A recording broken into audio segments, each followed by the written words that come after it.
La vérité reste enterrée pendant des années jusqu'à ce que quelqu'un la déterre.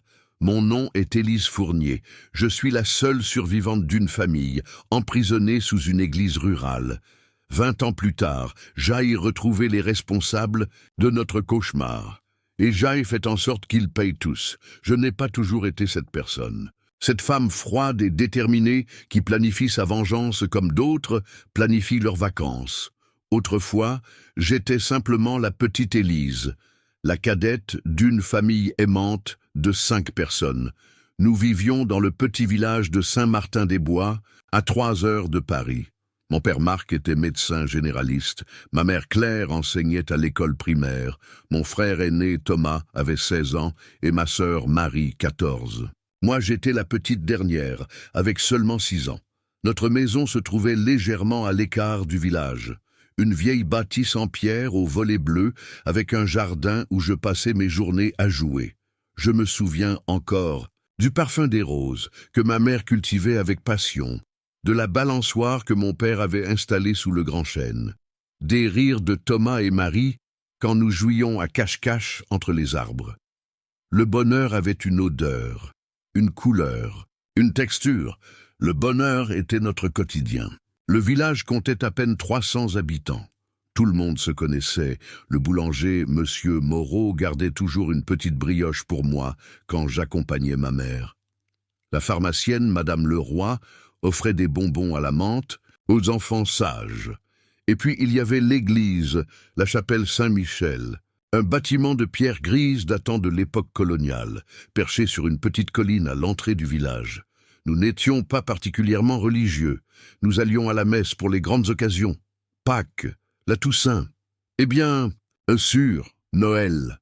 La messe de minuit était un événement pour tout le village. Les habitants se retrouvaient ensuite sur le parvis pour boire du vin chaud et partager des histoires. C'était une tradition à laquelle personne ne manquait. Le père Lemoine était le prêtre de la paroisse depuis plus de 30 ans. Un homme respecté de tous. Son sacristain, Monsieur Gérard, un vieil homme voûté aux mains tremblantes, veillait sur l'église comme sur un trésor. Cette année-là, le père Lemoine avait pris sa retraite. Un nouveau prêtre avait été nommé, le père Xavier Dubois, un homme grand et mince, aux yeux clairs et perçants. Il parlait doucement, mais avec une conviction qui impressionnait les fidèles. Ses sermons évoquaient souvent l'Apocalypse et la fin des temps. Ma mère avait exprimé son malaise face à certains de ses propos. Mon père lui avait répondu que tous les prêtres avaient leurs particularités, que cela ne devait pas nous empêcher d'assister à la messe de Noël comme chaque année, si seulement nous l'avions écouté, si seulement nous avions perçu le danger qui se cachait derrière ses yeux bleus et ce sourire bienveillant. Mais nous étions comme les autres villageois, respectueux des traditions, confiants en la bonté fondamentale des hommes d'église. Et cette confiance nous a menés tout droit vers l'enfer. La veille de Noël était arrivée avec son lot de joie et d'excitation. Thomas et Marie avaient décoré le sapin. Ma mère avait préparé une bûche au chocolat. Mon père avait sorti une bouteille de champagne pour le repas du réveillon. L'air sentait la cannelle et le pain d'épices. Dehors, la neige avait commencé à tomber doucement, recouvrant le village d'un manteau blanc immaculé. Une carte postale parfaite pour un Noël parfait. Nous avions mangé tôt ce soir-là, des huîtres, du foie gras, une dinde au marron, puis la fameuse bûche. J'étais impatiente d'ouvrir mes cadeaux, mais dans notre famille, c'était la règle. Les cadeaux n'étaient ouverts qu'au retour de la messe de minuit. Une façon de faire durer le plaisir et de nous rappeler le vrai sens de cette fête, disait ma mère. À 23 heures, nous nous étions habillés chaudement, manteau, écharpe, bonnet et gants. Le village était silencieux sous la neige. Seules les lumières des décorations de Noël scintillaient dans la nuit. Nous avions marché jusqu'à l'église, nos pas crissant dans la neige fraîche. Mon père me portait sur ses épaules pour m'éviter de glisser. Je me souviens avoir tendu la langue pour attraper des flocons, de m'avoir émerveillé devant la chapelle illuminée qui semblait sortie d'un conte de fées. Sur le parvis, le père Dubois nous avait accueillis avec un sourire. Il m'avait caressé la tête en murmurant que j'étais une enfant bénie, que notre famille entière était bénie. À l'époque, ces mots m'avaient semblé gentils. Aujourd'hui, Ils me glacent encore le sang. La messe avait commencé comme d'habitude. Les chants de Noël, les prières, les lectures. Mais ce soir-là, le père Dubois avait choisi un sermon différent. Il avait parlé de sacrifice, de rédemption, de famille choisie par Dieu pour accomplir sa volonté. Ses yeux brillaient, d'une lueur étrange tandis qu'il fixait notre famille au premier rang. Je me souviens que ma mère avait serré ma main plus fort, que mon père avait froncé les sourcils, mais personne n'avait quitté l'église. Personne n'avait osé interrompre la cérémonie. À la fin de la messe, alors que les fidèles commençaient à sortir pour se retrouver sur le parvis, le père Dubois s'était approché de nous. Il avait demandé à mon père s'il pouvait lui parler en privé, une affaire importante concernant l'hôpital où il travaillait. Mon père avait accepté sans hésiter, toujours prêt à aider. Ma mère avait suggéré que nous l'attendions dehors, mais le prêtre avait insisté pour que nous restions tous, pour que nous soyons tous témoins de cette conversation. Le vieux sacristain, Monsieur Gérard, était resté également. Ses mains tremblaient plus que d'habitude. Son regard fuyant aurait dû nous alerter. Mais dans l'atmosphère sereine de cette nuit de Noël, nous n'avions rien remarqué d'anormal. Le père Dubois nous avait conduits vers la sacristie, une petite pièce derrière l'autel où étaient rangés les vêtements liturgiques et les objets de culte. La porte s'était refermée derrière nous, et c'est là que tout avait basculé. Le prêtre avait sorti un pistolet de sous sa chasuble. Mon père avait tenté de le raisonner, de comprendre ce qui se passait. Le père Dubois avait expliqué que nous étions une famille parfaite, que Dieu lui avait parlé, que nous devions être préservés pour le jour du jugement dernier, qu'il avait préparé un endroit sûr pour nous, un endroit où nous serions à l'abri de la corruption du monde. Ma mère avait supplié, avait tenté de le convaincre de nous laisser partir, avait promis que nous ne dirions rien à personne, mais ses yeux à lui étaient vides, comme si son esprit était ailleurs, comme si ce n'était pas vraiment lui qui parlait, mais quelque chose à travers lui. Le sacristain était resté silencieux. Complice par son inaction, par sa lâcheté, il avait ouvert une trappe dissimulée sous un tapis. Un escalier en pierre descendait dans l'obscurité. Le père Dubois nous avait ordonné d'y descendre, un par un, mon père d'avant, puis Thomas, puis Marie. Ma mère me tenait fermement la main. Elle avait essayé une dernière fois de raisonner le prêtre. Il avait tiré en l'air. Le bruit avait été étouffé par les chants de Noël qui résonnaient encore sur le parvis. Personne n'avait entendu, personne n'était venu. Nous étions descendus dans les ténèbres. Un long couloir humide s'étalait devant nous. Les murs étaient en pierre brute, le sol en terre battue. L'air était froid et sentait le moisi. Le père Dubois nous avait poussés jusqu'au bout du couloir, une large pièce sombre avec un plafond bas, quelques meubles usés, un seau dans un goin, une cruche d'eau, des conserves empilées contre un mur. Il avait tout préparé. Depuis combien de temps planifiait-il cela? Nous ne le saurions jamais. La porte s'était refermée. Le bruit de la clé tournant dans la serrure reste encore aujourd'hui le son le plus terrifiant que j'ai jamais entendu.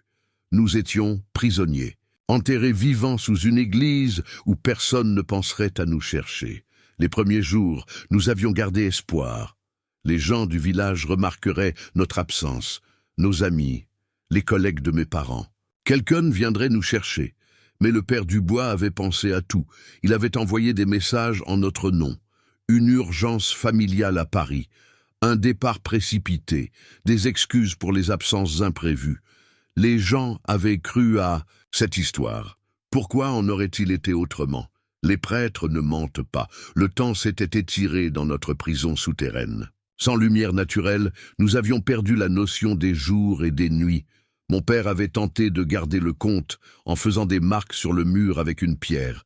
Mais après quelques semaines, même lui avait abandonné ce rituel. Quoi bon savoir combien de temps nous étions là si personne ne venait nous chercher. Le père Dubois descendait régulièrement, apportait de la nourriture, de l'eau, parfois des livres religieux. Il nous parlait de l'apocalypse imminente, de la chance que nous avions d'être à l'abri, de la gratitude que nous devrions éprouver envers lui. Mon père avait essayé de l'attaquer lors d'une de ses visites. Le prêtre l'avait frappé avec un crucifix en métal, si fort que mon père était resté inconscient pendant 2 jours. L'humidité, le froid, le manque de lumière, le manque de soins. Ces conditions avaient rapidement affecté notre santé. Thomas avait développé une toux persistante. Ma mère, des douleurs articulaires qui l'empêchaient parfois de se lever. Mon père s'affaiblissait de jour en jour, rongé par l'impuissance et la culpabilité de ne pas avoir pu nous protéger. Les mois avaient passé, puis les saisons, sans que nous puissions les voir. Le père Dubois continuait ses visites, ses sermons, délirants. Parfois, nous entendions des bruits au-dessus de nos têtes, des pas, des voix, la vie qui continuait sans nous. Si proche et pourtant si inaccessible. Un jour, mon père était tombé gravement malade, une pneumonie probablement. Il avait supplié le prêtre d'appeler un médecin, de laisser au moins sortir les enfants. Le père Dubois avait refusé, avait parlé de la volonté divine, du sacrifice nécessaire. Il avait prié sur le corps fiévreux de mon père sans rien faire d'autre. Mon père était mort dans les bras de ma mère 3 jours plus tard. Son dernier souffle avait emporté avec lui notre dernier espoir. Le prêtre avait emmené son corps. Nous n'avions même pas pu l'enterrer, lui dire adieu correctement. Il était simplement parti, disparu dans la nuit comme si son existence même avait été effacée. Ma mère avait changé après cela. Son regard s'était éteint. Elle ne parlait presque plus, se contentait de nous serrer contre elle, de nous bercer en chantonnant des comptines de notre enfance. Thomas avait pris le relais, était devenu le protecteur, celui qui distribuait la nourriture, qui veillait à ce que nous buvions suffisamment, qui inventait des histoires pour nous distraire. Puis Thomas était tombé malade à son tour, la même toux, la même fièvre, la même faim inévitable dans ce trou sans lumière ni espoir. Ma mère l'avait veillé jour et nuit, avait déchiré ses vêtements pour lui faire des compresses, avait supplié le ciel de l'épargner, mais le ciel était resté sourd à ses prières. Thomas nous avait quittés un matin, ou peut-être était-ce un soir. Comment savoir quand les ténèbres sont éternelles? Marie avait été la suivante. Non pas par la maladie, mais par désespoir. Elle avait cessé de manger, de boire, de parler. S'était laissée glisser lentement vers la mort, comme vers une délivrance. Ma mère avait tenté de la forcer à se nourrir, de la secouer, de la supplier. Rien n'y avait fait. Marie était partie en silence. Son corps émacié semblait si léger quand le prêtre l'avait emporté. Il ne restait plus que ma mère et moi, 2 ombres dans l'obscurité, 2 survivantes d'une famille décimée. Ma mère me racontait encore des histoires, des contes de fées où les princesses s'échappèrent des tours, des légendes de héros qui triomphèrent des monstres, mais sa voix devenait chaque jour plus faible, son corps plus frêle. Un matin, elle ne cesse pas réveillée. Je l'ai secouée. J'aille pleurer, j'aille hurler. Mais elle était partie, me laissant seul dans notre tombeau. J'ignorais, alors que j'avais déjà passé près de 3 ans dans ce tunnel, que dehors, le monde avait continué de tourner, que personne ne nous cherchait plus. Le prêtre apparut contrarié en découvrant ma mère morte, comme si son plan divin avait été perturbé. Il a murmuré des prières en emportant son corps. Ma dernière famille, mon dernier lien avec le monde d'avant. J'étais désormais seul face à sa folie. Combien de temps suis-je resté seul dans cette obscurité?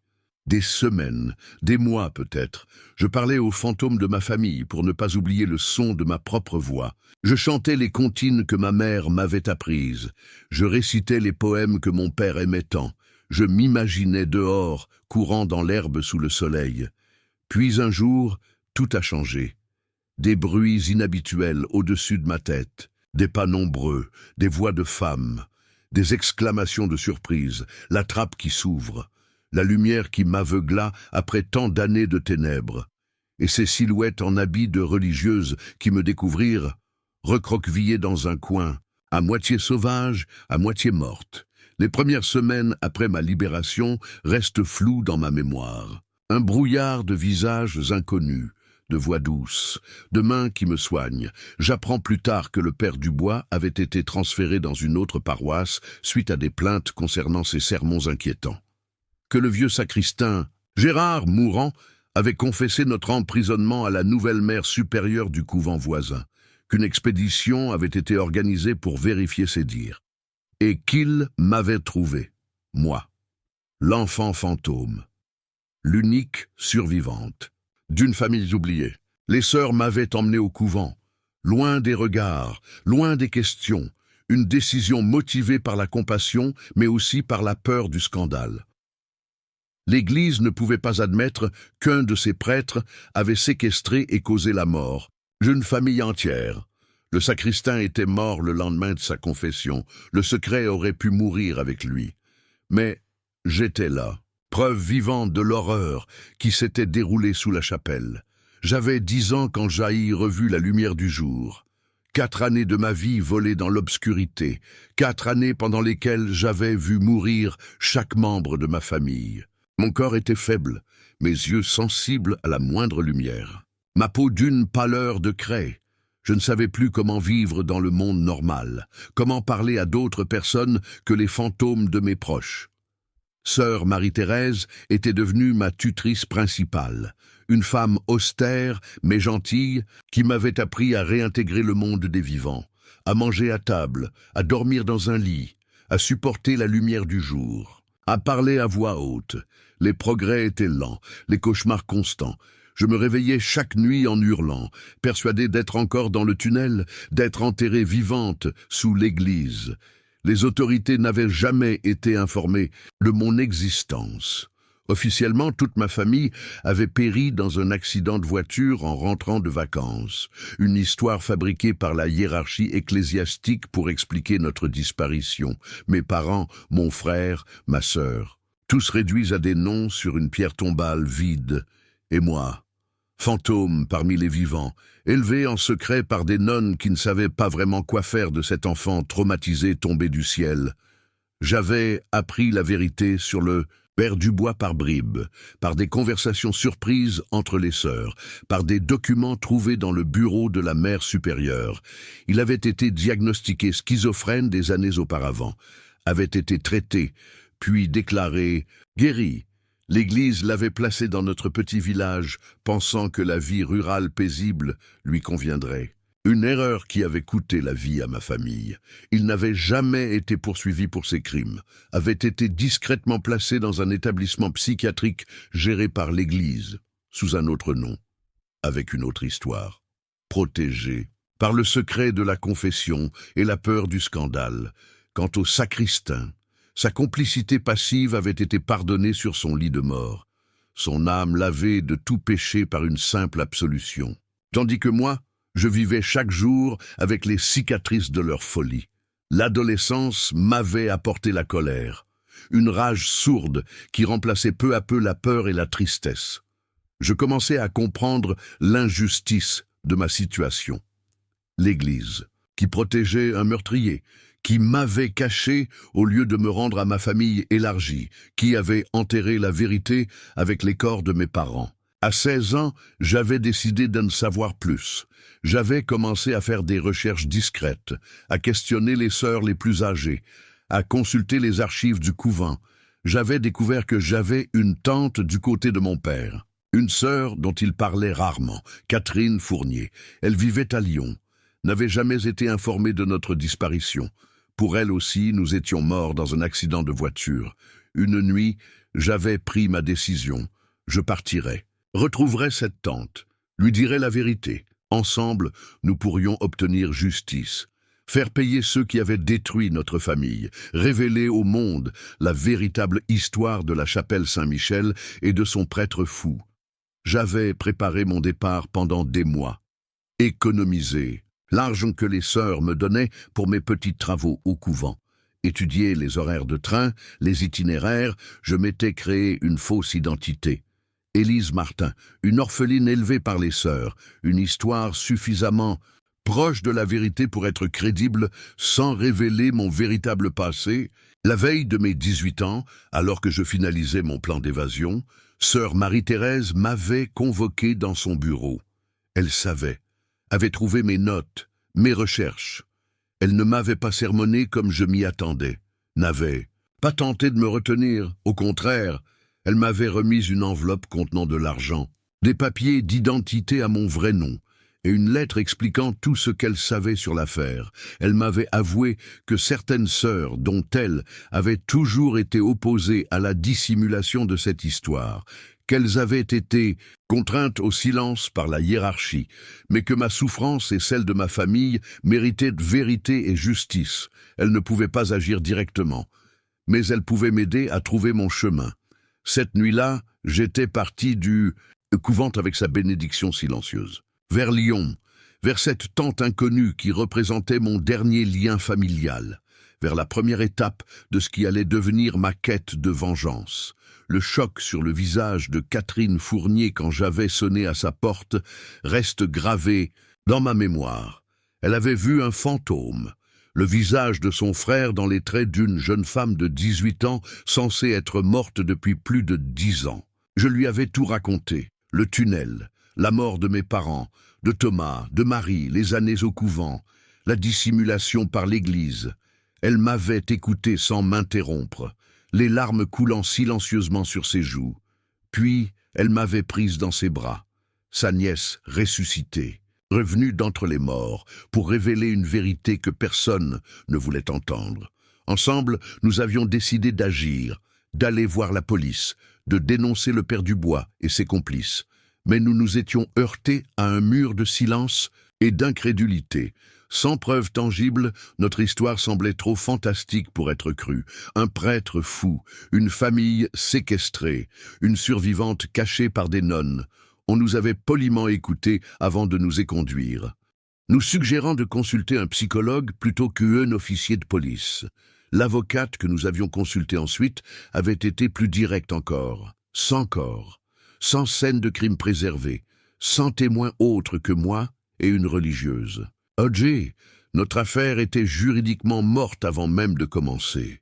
La prescription pour certains des crimes allégués était déjà atteinte, et surtout, nous nous attaquions à l'Église. Une institution puissante avec des avocats redoutables et des relations dans toutes les sphères de la société. Ce jour-là, en sortant du cabinet d'avocats, j'avais compris que la justice ne viendrait pas des tribunaux, que le système protégerait les coupables plutôt que de reconnaître leurs crimes, que si je voulais que les responsables paient, je devrais m'en charger moi-même. Cette prise de conscience avait marqué la fin de mon innocence, de mes illusions sur un monde juste, sur un système équitable. La colère qui couvait en moi depuis des années s'était transformée en une détermination froide, une résolution inébranlable. Je ferai justice moi-même, à ma façon, sans pitié. Comme il n'avait eu aucune pitié pour ma famille emprisonnée, dans les ténèbres. Ma tante Catherine m'avait accueilli chez elle, m'avait aidé à reprendre des études, à obtenir les diplômes que je n'ai jamais pu passer, à m'inscrire à l'université en psychologie criminelle, un choix qui n'était pas innocent. Je voulais comprendre l'esprit de ceux qui m'avaient fait du mal, leur motivation, leur faiblesse, leur peur, pour mieux les détruire. Pendant ces années d'études, j'avais méthodiquement rassemblé des informations sur tous ceux impliqués dans la tragédie de ma famille. Le père Xavier Dubois, bien sûr, mais aussi ceux qui l'avaient protégé, l'évêque Monseigneur Lefort qui avait organisé son transfert discret en institution psychiatrique, le docteur Pelletier qui avait signé les faux certificats de décès de ma famille, la mère supérieure sœur Agnès qui avait orchestré ma disparition administrative, tous ceux qui avaient choisi de protéger l'institution plutôt que de rendre justice à une famille détruite. J'avais créé un mur complet dans ma chambre, photos, coupures de presse, notes, liens, une toile complexe qui reliait tous les acteurs de cette conspiration du silence. Catherine s'inquiétait de mon obsession, me suggérait régulièrement de consulter un thérapeute, de laisser le passé derrière moi, de construire une nouvelle vie. Mais comment construire sans fondation solide?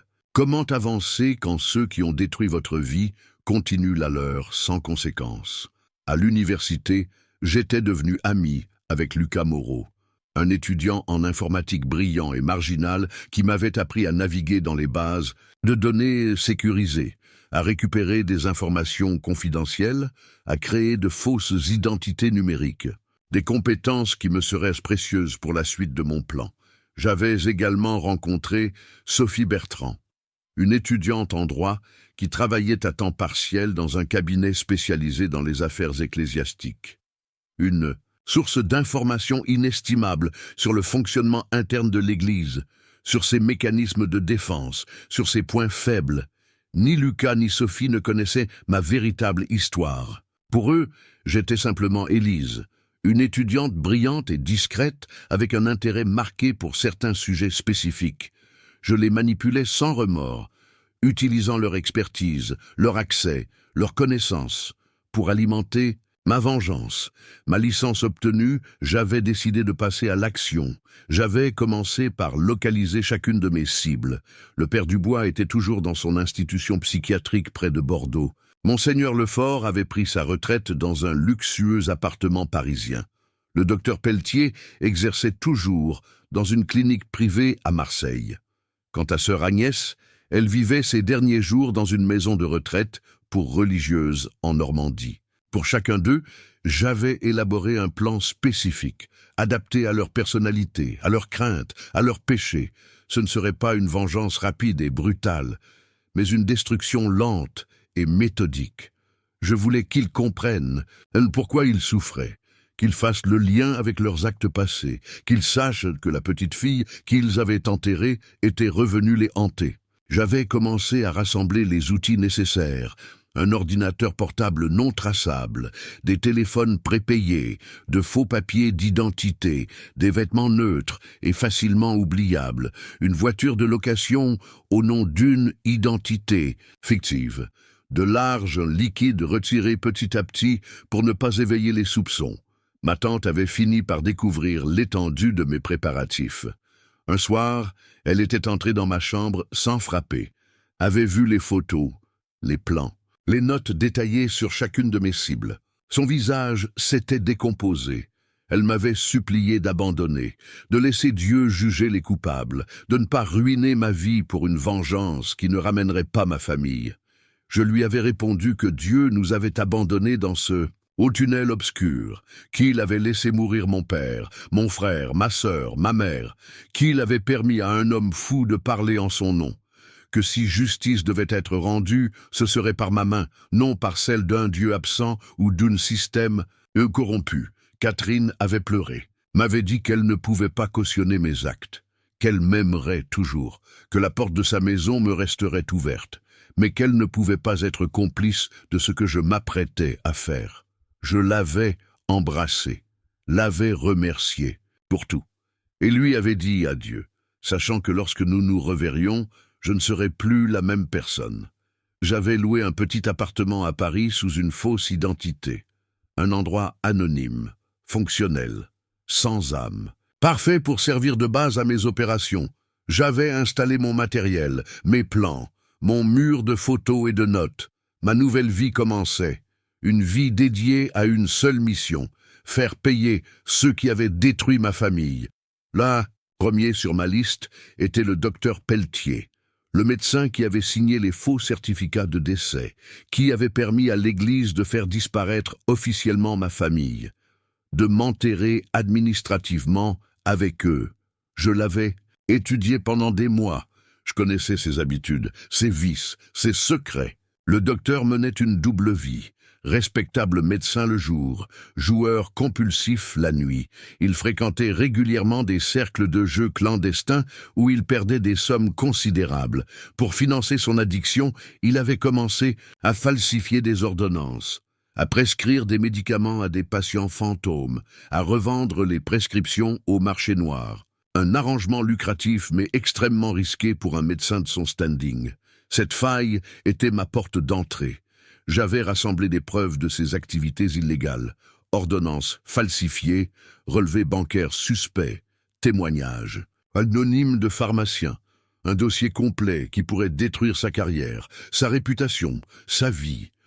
Je m'étais rendu à Marseille, avais loué une chambre d'hôtel près de sa clinique, l'avais observé pendant une semaine, apprenant ses routines, les moments où il était seul, vulnérable.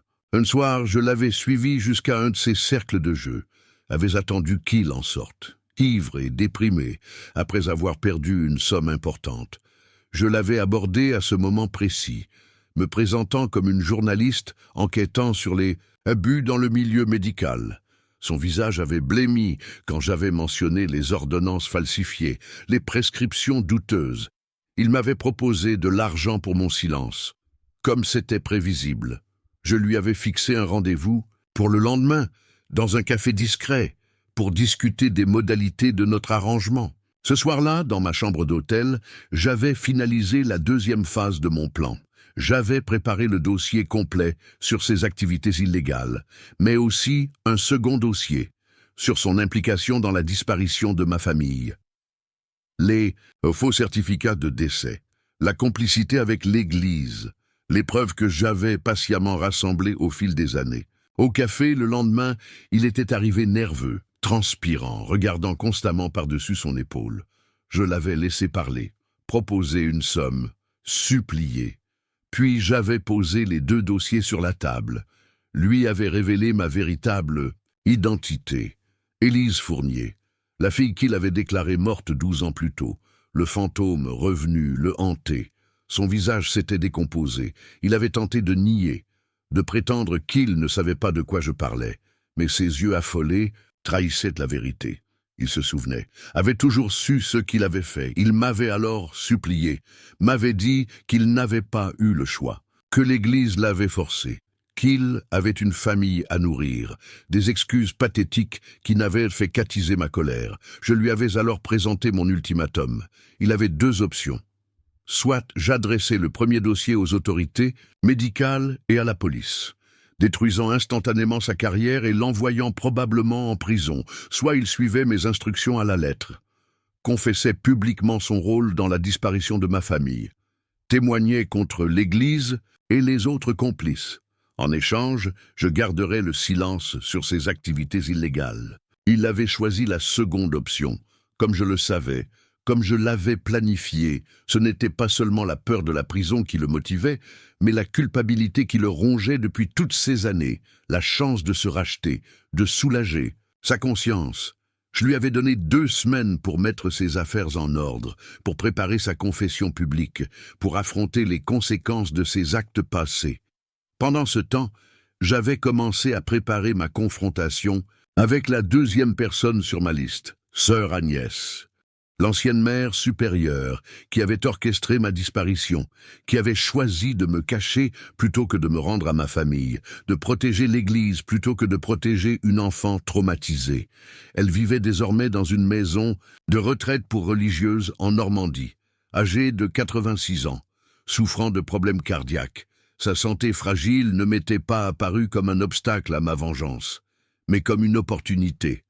La peur pouvait être une arme plus puissante que la violence physique, surtout pour une femme de son âge, pour une religieuse qui croyait fermement au jugement divin. Pour m'attaquer à elle, j'avais adopté une approche différente, plus subtile, plus psychologique. Je m'étais fait embaucher comme aide-soignante dans sa maison de retraite, sous une fausse identité, avec de fausses références. La demande de personnel était telle dans ces établissements que mon dossier n'avait été que sommairement vérifié. Pendant 2 semaines, j'avais travaillé là, apprenant à connaître le personnel, les résidentes, les routines. Je m'étais montré efficace, discrète, professionnelle.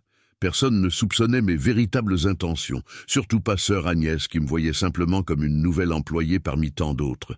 Je m'étais rapproché d'elle progressivement, lui apportant ses repas, l'aidant pour sa toilette, écoutant ses histoires sur sa longue vie au service de l'Église. Elle parlait volontiers de ses bonnes actions, de son dévouement, mais jamais des zones d'ombre, des compromis moraux, des silences complices.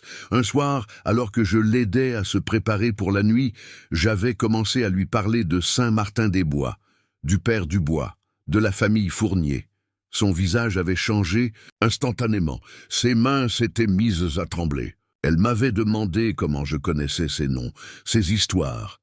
C'est à ce moment que je m'étais révélé, que j'avais retiré ma perruque, mes lentilles colorées, mon maquillage qui modifiait légèrement mes traits. Je lui avais montré mon vrai visage, celui d'une enfant qu'elle avait tenté d'effacer. D'une, survivante revenue, réclamait des comptes. Elle avait porté la main à son cœur, avait eu du mal à respirer. J'avais vu la peur dans ses yeux, mais aussi la reconnaissance. Elle savait exactement qui j'étais, n'avait jamais oublié ce visage d'enfant terrorisé sorti du tunnel, la preuve vivante de la plus grande honte de sa carrière religieuse. Je lui avais dit que je n'étais pas venu la tuer, que je voulais seulement la vérité, sa confession, son témoignage contre les autres, contre le système qui avait protégé un prêtre fou et sacrifié ma famille. Je lui avais montré les documents que j'avais rassemblés, les preuves de sa complicité, de son rôle actif dans la dissimulation. Elle avait pleuré, m'avait dit qu'elle avait prié chaque jour pour le salut de mon âme, pour le pardon de ses péchés, qu'elle avait cru agir pour le bien de l'Église, pour éviter un scandale qui aurait détruit la foi de nombreux fidèles, des justifications que j'avais entendues trop souvent, des excuses qui ne ramenaient pas ma famille, qui ne me rendaient pas mon enfance volée. Je lui avais alors présenté mon offre. Elle pouvait choisir de confesser, de témoigner, de m'aider à exposer la vérité, où je pouvais rendre ces derniers jours terribles, non par la violence physique, mais par la peur, la culpabilité, le rappel constant de ses péchés, de ce qui l'attendait après la mort si elle ne se repentait pas sincèrement. Pour une femme de sa foi, de son âge, la perspective du jugement divin était terrifiante. L'idée de mourir sans avoir expié ses péchés, sans avoir fait amende honorable, insupportable. Elle avait accepté de m'aider, de témoigner, de me donner les noms de tous ceux impliqués dans la conspiration. Des détails que je ne connaissais pas encore. Des preuves que je n'avais pas pu trouver seul. Avec le docteur Pelletier et sœur Agnès de mon côté, j'étais prête à affronter les cibles les plus importantes, l'évêque Monseigneur Lefort. Et bien sûr, le père Dubois lui-même, les architectes de ma tragédie, ceux qui porteraient la plus lourde responsabilité. Mais avant de m'attaquer à eux, je devais m'assurer que mes 2 premiers témoins ne changeraient pas Davis, ne se rétracteraient pas au dernier moment. Alors j'avais mis en place une stratégie de contrôle. Pour le docteur Pelletier, j'avais envoyé des copies scellées de son dossier d'activités illégales à plusieurs avocats, avec instruction de les ouvrir si je ne donnais pas de nouvelles régulièrement. Pour sœur Agnès, la menace était plus spirituelle, mais tout aussi efficace. La peur de mourir sans absolution, sans avoir réparé ses torts.